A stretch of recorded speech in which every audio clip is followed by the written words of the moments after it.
Cuba Información.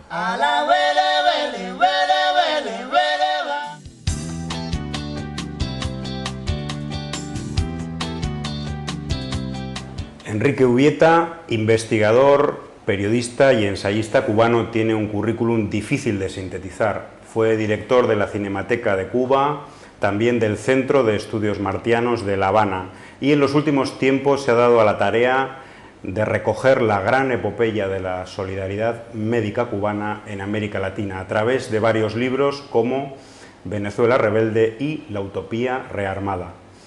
Actualmente es el director de una novísima revista cultural cubana llamada La Calle del Medio. Hola, bienvenido. ¿Qué tal estás? Gracias. Bueno, vamos a empezar por este último asunto. ¿Qué pretende ser La Calle del Medio? La Calle del Medio creo que llega a ocupar un espacio que estaba vacío, ¿no?, en el mundo editorial cubano periodístico, y es el de una revista de carácter masivo para la población general, es decir, no está hecha para los intelectuales en específico ni para los especialistas, que pretende conversar con la gente de temas muy generales que van desde la cocina, el deporte y el arte propiamente, ¿no?, pasando por la televisión y otros temas. ¿Por qué creemos que era necesaria esa revista? Bueno, pensamos que estamos en un momento donde la lucha, digamos, de ideas en el país, reflejando la batalla de ideas, es decir, reflejando además la situación que existe a nivel internacional, pues se concentra en esa cotidianidad, se concentra en ese intercambio de mensajes, a veces no explícitos, que ofrece la televisión, una televisión que necesariamente también ha incorporado muchos seriales norteamericanos, películas norteamericanas, que ofrece también incluso cierto tipo de cocina internacional que se va imponiendo en la vida cotidiana de los cubanos, la pérdida a veces también de algunas tradiciones importantes en la cultura, en el modo de vida de la población. En fin, son pequeñas cositas de la cotidianidad que, si no se le da el valor justo que tienen de conjunto, si no se conversa, si no se discute, no cuestionando lo justo que pueda tener cada persona, sino solamente presentándoles aquello que más le gusta desde otro plano, conversando con la gente sobre esas cosas, proponiéndole algunas ideas, percibir también los criterios de la gente en torno a ellos y, bueno, establecer el diálogo. Creo que ese es el objetivo central de la revista y pensamos que en ese sentido pues llena un espacio. Tú nos hablabas de que existe una cierta, digamos, penetración de valores culturales, ¿no?, tanto de los seriales norteamericanos como de otras formas culturales que al final, de una manera u otra, llegan a Cuba. Estaríamos hablando, por ejemplo, que el consumo, los valores de consumo, el consumismo, también ha impregnado la sociedad cubana. Mira,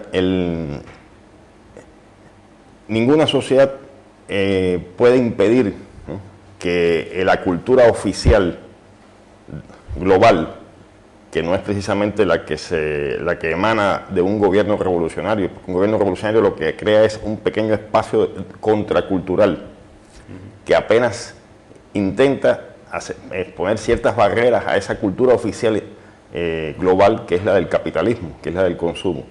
Pero esa cultura entra, por supuesto, porque la piel es porosa, ¿no? Es decir, entra a través de la televisión, de los seriales, como tú decías, del cine, entra a través del imaginario, bueno, del turismo, que trae todo su imaginario popular, entra a través de los mitos del deporte, del modo de vida que tanto se recalca en ese sistema cultural capitalista, que tiene como base del triunfo no los méritos, sino la cantidad de dinero que se obtiene, ¿no? Es decir, donde el éxito no se presenta en términos de logros, sino de cuánto tú ganas. Seas un deportista, seas un artista o seas sencillamente un empresario, ¿no?, por supuesto, con más razón. Entonces, eso nos llega. No se trata de aislarnos del mundo, es decir, nosotros cada vez vamos a estar más integrados al mundo. Es natural que ocurra. Y esa integración hay que aceptarla como algo natural. Tenemos una ventaja fundamental. La ventaja es que la población cubana tiene un mínimo de 9º grado, que existen decenas de miles de graduados universitarios, existen prácticamente un centenar entre estudiantes universitarios y graduados, y entonces eso nos da la posibilidad de discutir con una población que tiene un nivel de instrucción alto, con una población que tiene la posibilidad de llegar a sus propias conclusiones. Esa es una ventaja que tenemos que no la tienen muchos países en América Latina, digamos. Y por lo tanto, una revista como esta pues encuentra un medio favorable, ¿no? Y la Calle del Medio, ¿cómo la diferenciarías de otras ofertas en cuanto a prensa plana en Cuba? ¿Qué diferencias habría? Bueno, además del aspecto formal, digamos, es la primera publicación en colores. En color. Sí. Pero bueno, ese no es el más importante, yo diría. Aparte de ese aspecto, en Cuba, de ese tipo, revistas culturales existen, pero están muy dirigidas o bien a un público universitario o bien a un público netamente intelectual. Sí, a nosotros esos públicos sí nos interesa también, pero no es el prioritario. Para nosotros es muy importante que nos pueda leer desde la ama de casa hasta cualquier persona, un jubilado, cualquier persona. Si tener la satisfacción, como ya me sucedió, que el bodeguero de mi cuadra se ponga a discutir conmigo sobre los artículos que han aparecido en la revista. Es decir, ese es mi público. Un público lo más amplio posible. Lo más amplio posible, sí. Estamos hablando de 50.000 ejemplares. 50.000 ejemplares. No es nada. En Cuba no es nada. No es nada. Es decir, en el sentido de que hay mucha avidez de lectura y eso vuelan los estanquillos. Fíjate que la revista acaba de salir y ya cuando yo venía para acá recibí un correo de alguien que le había comprado al doble de su precio en la calle. Había reventa, ¿no? Sí, es decir, esto va a suceder, porque 50.000 todavía no es suficiente, pero es por lo menos un punto de partida, ¿no? Enrique, en Cuba se está dando ahora un interesante momento de análisis, también de algunas transformaciones en algunas realidades, también, por ejemplo, de la realidad cultural. Recientemente se ha celebrado el Congreso de la Unión de Escritores y Artistas de Cuba con importantes conclusiones. ¿Qué papel tienen en estos momentos los artistas y los pensadores cubanos en todo este proceso de transformaciones y de mirada al futuro? Bueno, tenemos sobre todo el derecho de participar en ese debate nacional, pero es un derecho que yo quiero circunscribir a nuestro carácter de ciudadanos, es decir, no a una condición especial, ¿no?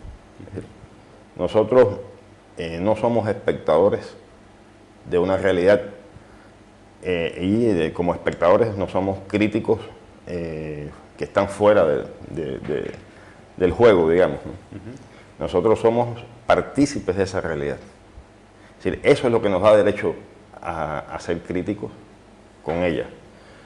Y es una crítica, en mi opinión, que debe siempre estar insertada en esa propia participación que requiere de nosotros no una mirada de sabios, sino una mirada que nos involucre en los hechos.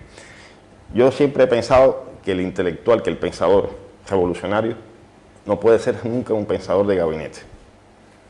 Es decir, los libros te dan una capacidad de discernir, te dan una cultura general necesaria, te dan una información. Hay otra parte de la información que viene por otra vía, no viene por la vía de la lectura, viene por la vía de las emociones, viene por la vía de los sentimientos, te da la posibilidad de comprender a los demás a partir de estar en el lugar de los demás, ¿no?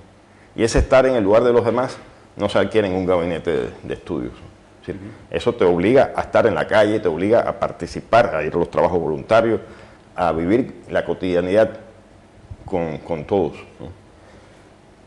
El mundo del pensamiento en Cuba vive así. Es decir, esa es una ventaja nuestra que incluso, me atrevo a decir también, es una ventaja que tiene el pensador de un país en revolución, sobre todo el pensador revolucionario de un país en revolución. Es la ventaja de estar construyendo la realidad.